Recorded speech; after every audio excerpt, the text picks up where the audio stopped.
little windy day. Hi, my name is Mila. My name is Kian. Hi, I'm Welmini. I was born here in Laos, but I grew up in the States.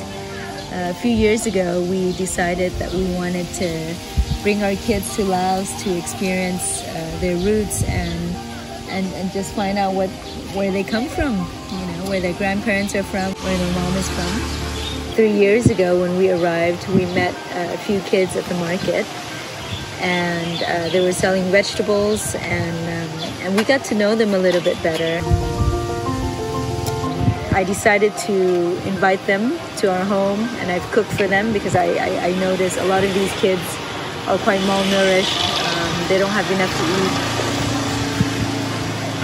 And I've also taken them out to noodle shops around my house. We also found out that the kids have not really been anywhere outside of their school and to the forest to forage things to sell in the market. They've never seen luang prabang the way that most people have seen luang prabangs.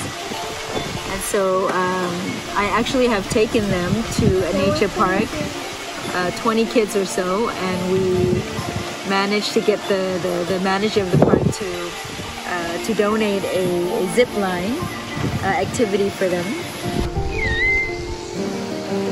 As I got to know them better, I actually wanted to see where they come from. So I decided to visit their village. And I found out that these kids are actually from the other side of the river on that side. And they're from a village that is actually quite undeveloped, and it's very, very poor. There's no electricity and there's no running water. It's quite a big contrast to this side of the river.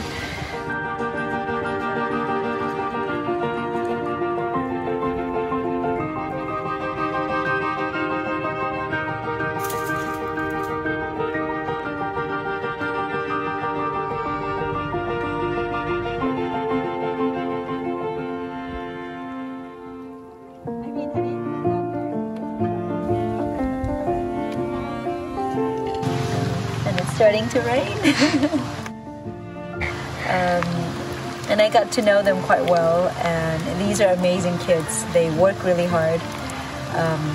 Unfortunately, Laos, like the rest of the world, went into experienced a pandemic. Because of the pandemic, I actually haven't seen the kids in a while, and I only saw them again after the first lockdown was lifted. I saw them again at the market, and they told me that their families had nothing to eat. There was very little food. The country was in lockdown. That meant no tourism, no income, and no food for many of these people. So we felt really bad for the kids and of course their families. So together with a few friends and my family, we've gathered some money to support them. So with the money that we've collected, we bought some rice, some eggs, canned food, and a few other things.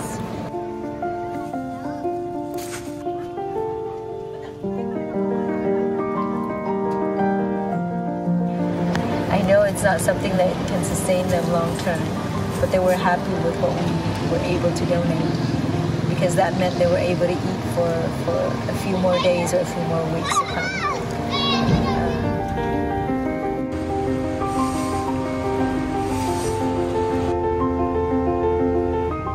Their parents are day laborers and they had no income. Luang Prabang relies heavily on tourism, and without tourism, there's no money, there's no food, and the situation here is quite dire. Most families are struggling.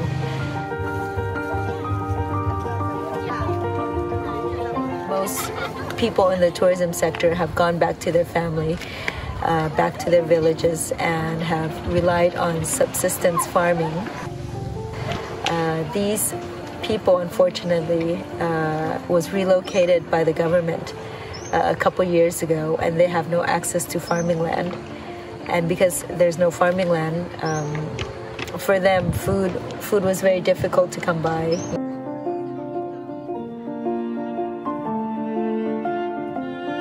After the second lockdown, one of the village elders contacted me actually, and he told me that the situation has gotten worse. There's no income, everything is drying up, and they've asked for our help. Our goal is to be able to raise enough money to feed this village for a few weeks to come. There are 30 families in this village with an average of 5 people per household. With a donation of $50, we can feed a family for a month. More importantly, we want to create a situation where they can take care of themselves. To do that, we want to buy farmland close to their village where they can grow their own food and earn a modest income. We can find farmland here between 3 to 4 hectares for under $10,000. Between immediate help and a long-term solution, we want to raise $10,000. How do I say this? I know it's the situation is difficult everywhere,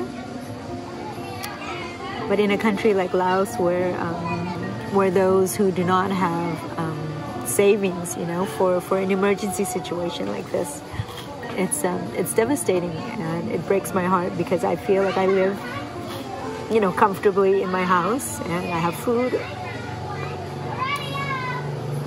Sorry.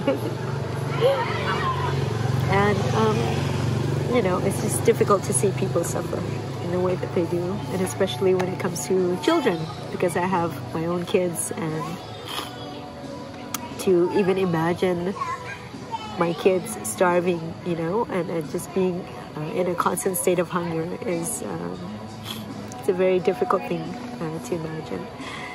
And